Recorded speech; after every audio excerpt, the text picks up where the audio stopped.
তো আমি বলেছিলাম যে আল্লাহ পাক রব্বুল আলামিন এই আয়াতের মধ্যে মানুষের পরিচয় তুলে ধরেছেন। মানুষের পরিচয় তুলে ধরেছেন। আল্লাহ পাক বলছেন ফালইয়ানজুরিল ইনসানু মিম্মা খুলিকা মিন মাইন দাফিক ইয়াখরুজু মিন বাইনিস সুলবি ওয়াত তারাইব।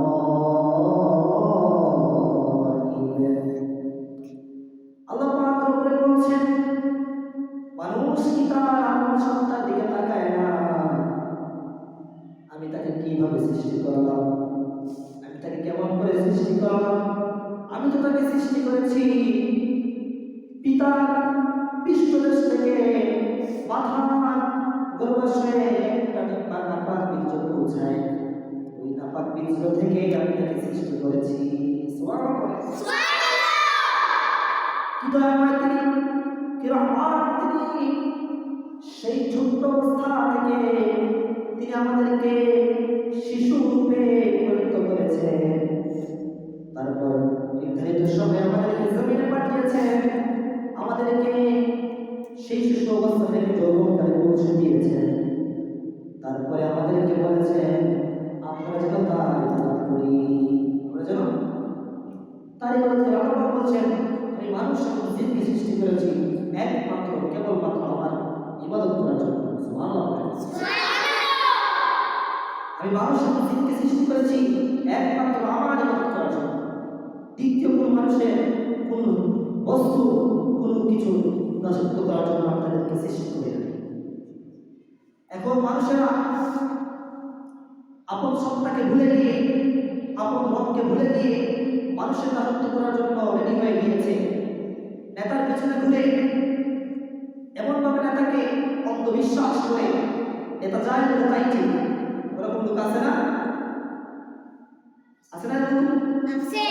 অবশ্যই আমাদের সমাজে এরকম লোক আছে যারা নেতার পেছনে ঘুরতে থাকে, নেতা যা বলে তাই ঠিক, আর আলেম ওলামা হুজুররা যায় বলে তাই ঠিক।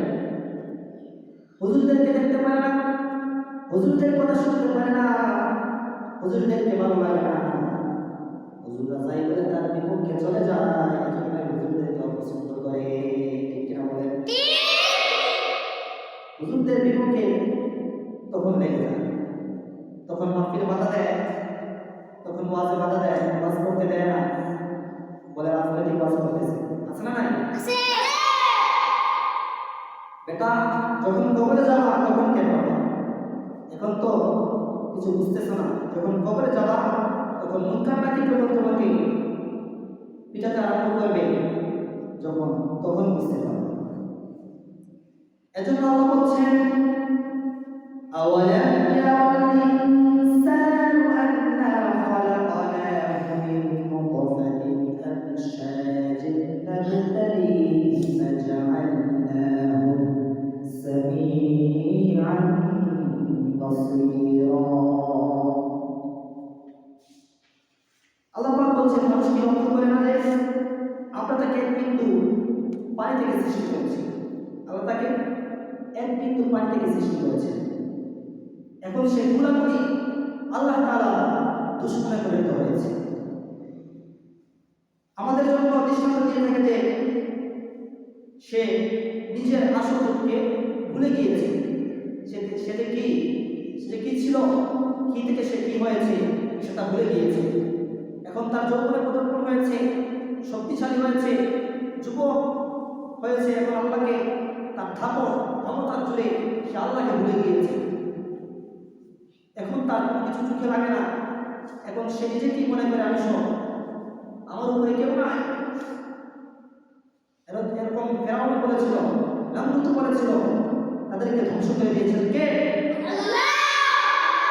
এজন্য আপনারা স্বৈরাচারী করে ক্ষমতার মস্তকে বসে আল্লাহর বিপক্ষে আইন বাস্তবায়ন করে, কোরআনের বিপক্ষে আইন বাস্তবায়ন করে।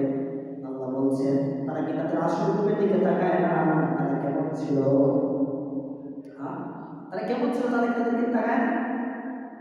তারা তো একটা নাপাক ছিল, সেই পানি থেকে আমি তাদেরকে সৃষ্টি করেছি। এখন তারা খোলাখুলি আমার দুশ্মনে পরিণত হয়েছে। আউযুবিল্লাহ বলে। এজন্য আয়াতের দিকে তাকালে এই আয়াত পড়লে মানুষের বোঝা উচিত আল্লাহ বলেছেন আমি তাদেরকে এক ফোঁটা পানি থেকে সৃষ্টি করেছি।